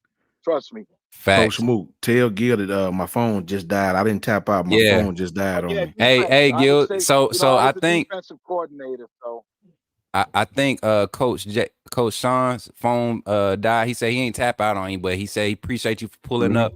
And Coach Jay. Yes, sir. Coach Jay, did you want to ask him something before we get him up out of here, man? Before we let him go? Yeah, I wanted to ask him. So, can you hear me, Gil? All right. Now, Gil, we're New York boys, man. So I was a Cardinal O'Hara slash St. Francis. Yep, slash St. Francis type of player. So of course, these Buffalo. Oh, yep, right from the Western New York district. Yes, sir. Yes, absolutely. sir. Like I said, these Southern boys, man, they don't know what we can do in the North, man, especially in that Northeast. But for the most part, I wanted to ask you, man, like, what are you seeing from the line of scrimmage on both sides of the ball from Alabama and Michigan? I'm very curious to kind of hear what you kind of have to say about it, because Michigan fans, they have their own sort of kind of critique that they're more dominant on both those sides in the area. Of course, Alabama, we have our own. So I kind of want to, like, what's your take about it? And for the most part, who has the advantage there? Well, Michigan has played a lot of games together on that defensive line. I think our weak link is Seth. Unfortunately, I love the kid. I'm not trying to say nothing bad about him, but in the beginning of the year, we didn't have Jaden Roberts in there. Right now, I mean, what I would tell the Michigan fans is just check out our offensive line when we play Georgia. I don't think Michigan's better than Georgia. I think if they got on the field, Georgia would beat them. I think hands down. I think that it could be somewhat of a stalemate, our offensive line versus their defensive line, but they definitely don't have the upper hand. On the other side, because they lost one of their offensive linemen, their right tackle, they haven't faced the speed that's going to come at them with our defensive line. That's fact. Okay, so Braswell and Dallas on the outside is going to pose a lot of problems for them with their speed. And I think on the inside, nobody's giving credit to our inside guys. And I think that Michigan is going to find out what Alabama's defensive line is all about. I don't think Michigan has the upper hand on either side.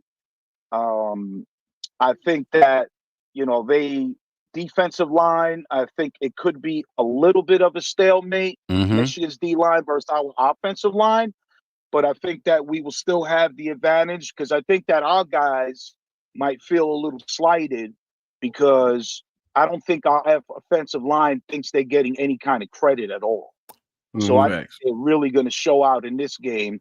We got some big dudes on our offensive line. Other than Seth, everybody else is a real big dude. Right. And I think Facts. they're going to put it to work. I think they're going to go to work. I think they're really going to show out. I think our offensive line and I think our interior defensive line is going to show big in this game. All right, bro. Final thing before you get up out of here, man. Score prediction, offensive MVP and defensive MVP. Give it to us. And before you leave, man, give us a big roll tide, brother. Yes, sir. So it's funny. I wrote in the chat. I have the same exact score prediction, 38-10 Alabama that you said.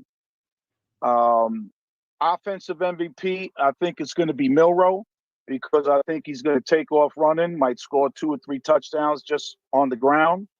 Defensive MVP, I want to watch, I think maybe Lawson. I think Lawson is totally healthy. I think he comes up big in this game, huge. And yeah, and then of course the big roll tide from East New York, Brooklyn, baby. Yes, sir. That's what I was waiting on, baby. Yes, sir. That's what I was waiting on, Yes, man. sir. Look, man, I love it. Hey, Gil. I love you guys. Once again, brother, appreciate you you. guys. Appreciate you, man. For real, roll tide, man. From Coach Sean, Coach Jay, Kyle, and the rest of the team, Ty. We all have acknowledged who you are, man. Just know you good in our books, man. Anytime you want to pull up or anything, Tell them tap back next time too, Coach Mook. in that Discord, man, you can definitely rock with me. Yeah. I know Coach Sean, Coach Jay feel the same. Hit us up, man. It would be great to dialogue with you on that level, brother. I appreciate you. I appreciate all you guys, man. The whole show, man. I love you guys, and you guys, believe it or not, man, you guys uplift me. You guys do a lot for me in my battle and what I'm going through. I look forward to listening to all you guys on the show. Kyle, Ty, you 3 coaches. I mean, you guys bring me through when I'm not feeling good, when I'm sick. And I look forward to listening to your show, man, because you know what? I get excited. When I listen to your show, man, I get excited, I get happy, and I forget about the battle that I'm going through. Man, Amen, it's good, So bro. appreciate Don't get that. me emotional on this show, man. Like that's what we do it for. But I appreciate you, man, and we're gonna go ahead and get up out of here, man. Appreciate you, man. Sir. Love you, man. Much love, you. brother. Roll Tide. Much Yep. love. Roll Love you, Tide, Gil. Gil. Appreciate you. Roll Tide, fam. Baby. Roll Tide, baby. All right, y'all, man. That was good. That was good stuff, That's man. about. Having Gil in there, man. I mean, That's what it's about, man. yeah, Lee. Y'all just see, y'all might think we're doing it for the camera, but we've been talking about trying to find a way to connect with y'all on this level, man. And I think y'all appreciate the, hearing the backstory, why it's important. Any survivors, any fighters out there, man, that's battling anything, man. Don't ever hesitate. You want to jump in that Discord? We got a prayer room in there. I don't know everybody's, faith or what they believe in, but we always speaking positivity in one of those channels. And then you got the other channel. You can just dialogue, man. You never know who you run into. What I will say is, being on this platform, I've been privy to run into some very important people. And I ran into a dental hygienist on this platform. And she got me to hook up, man. Your boy about to be at the dentist. I'm about to have some good looking teeth around this mug in the next year. Boy about to be out here looking like, what's the boy name on what's the show, babe? We was watching the other night. We said we couldn't see nothing but his teeth when he came walking out of the dark. There's okay had them pretty teeth. I forget, but that's what I'm trying to do. I'm trying to have one of them smiles. But with that being said, y'all know how we do, man. Acknowledge all the super chats. I think we only had one tonight. I think everybody's saving it for post-game show, which is expected. I appreciate y'all for doing that. But my boy Dolomite came through before the show even kicked off tonight, right before we kicked off with the $2 super chat. He said, we're going to start the show off right. Hit that like, roll tide, roll, the elephant emoji, and the 100. The 100. But fellas, take it on out. Coach Sean, tell the people where they could find you, man, and how to, connect with you and all that stuff, because you're growing, man. You're growing. Hey, I appreciate everybody, man. There's been a lot of people just been tapping in with me. I appreciate that, man. Slowly but surely, you can find me at JMHO Sports Talk on Twitter. That's just my humble opinion on Twitter, and right here on Bama Football on YouTube with the man himself, Kyle Henderson, Ty Hayes. My 2 bros is on the chat right now. Appreciate all of you. Roll Tide. Roll Tide, brother. Coach Jay. Jant716 on Twitter. Of course, Jant Sports. If you want to find the more uncensored, uncanny version of me just going on rants and me spewing off. Hopefully, I don't have to do that on post game. But for the most part, guys, that's where you guys can find me on those particular platforms. I'm also going to be creating a TikTok. Like I said, I told you guys, I'm the oldest 25-year-old you ever meet. I'm a young dinosaur, if that makes sense. So I gotta try to get back into the TikTok realm of kind of things. But besides that, those where you can find me on those platforms. Jans, you gonna be on TikTok? Exactly. I don't even have a TikTok account, man. It's about to get crazy. Wait, y'all really know we getting big when we get Sean on TikTok, y'all. We gonna get Sean. Bro, listen, I work for the government. I already know. I can tell you some things about that TikTok that I already know, man. I can tell you off camera. I remember careful on TikTok. I'm telling all y'all, trust me. When they first started this OPSEC thing, when Snapchat first came out back in 2009, 10, whenever it was, these soldiers, man, was getting on Snapchat doing all this crazy stuff, and OPSEC became the priority of the United States military across all 5 branches. I think it's 6 branches now, but back then it was 5. So yeah, I definitely know. But yeah, we're gonna keep Sean. But check your boy out, Coach Smook, at Coach Smook on every platform. I just uploaded another take today. I'm gonna have my brother starting to get in. I'm gonna actually start having some of the fans jump in with and we're gonna be creating clips. A lot of stuff that you're gonna see on Kyle's channel with me and the bros is gonna be on my channel too. So definitely pull up on my YouTube channel, y'all, and hit me with the subs, man. I've been really pushing for the numbers for me and my bros. We need these numbers so that we can continue to get that exposure. This team is really taking off, y'all. And it started off as fun just to see where it goes. But, 60 plus days now of doing this together, I don't see no reason why to turn back and play it soft now. So help us push this agenda. Help us grow. It don't cost anything for you to support us. We just appreciate your love and support, man, and your love for this Crimson Tide.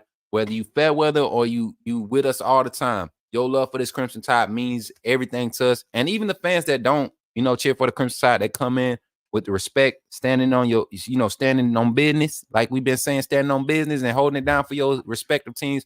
We appreciate y'all because y'all are getting us that exposure too. Share us with the Michigan fans, Carlos and Mike. Get them in here. We want some more Michigan fans in here, especially for post game. We got shows the rest of the week. It's time to get busy. Sean, you giving a look. I got you. I was just about to say, go ahead. 10 seconds. I can't take no more, bro. 10 seconds, bro. 10 seconds. I got to flame him. Just 10 seconds. All I add. Put me on the clock. Carlos, if you don't knock it off, keep talking about that Auburn game, bro. We saw you against Maryland. You look terrible. Stop it, bro. I understand. I like you, Carlos. Make sure you make for damn sure that you come back after this game. You know what I mean? Nobody cares about Auburn, bro. We won that game. We did what we had to do. I saw you against Maryland. TCU beat you like you stole something and you lost to them in the first round. If you don't knock it off, bro, you ain't won since Ronald Reagan been in office. Oh, if you don't knock it off, bro, if you don't knock it off, you ain't, bro, stop it, bro. Stop it. What facts are you? Woodson. Facts are Michigan and Alabama are playing Monday night. And Carlos, best believe, man, I'm telling you, the montage I got prepared for you, boy, if I don't go viral off of this, I don't know what else to do when it comes to this analyst. Boy, you setting it up. You setting it up for me. And I really hope you don't disappear. As a matter of fact, if you really brave, Carlos, I know you got Instagram, and I you clearly on a cell phone or something. Jump in this Discord, and that way we can connect. And I got a bet going with another. I got a bet going with a Florida State fan for that Florida State Georgia game. The bet is, and I'm willing to do this with Michigan fans too. If and I told him, I said, if Georgia beats Florida State, what I need from you every time I hit you up, inbox or whatever, every time I post something, I need you to share my post and I need a roll tide. That's it. That's all I need. I don't want no money from you. So when Alabama beats Michigan, if you're willing to take that bet, check this out. Every time I tag you or I hit you up, whatever social media you follow me on, I need a hashtag roll tide. And because you here on this show, I need you to follow Sean and Jay and tag us every time I summon you. I love Mike. Ain't no if, Mike. Ain't no if. I rock with Mike because Mike, at least Mike talk football. Football. He don't just take I've been waiting for you to make sense, bro. and you hadn't made sense to, or are you one of them fans, Carlos? You know what I mean by them fans? You know what, Carlos? I think he admitted it. I wasn't sure. That's why I was trying to ask him before he left that one show. I made a statement because he was getting to me too a little bit. It was just I couldn't believe he was saying some of the crazy stuff.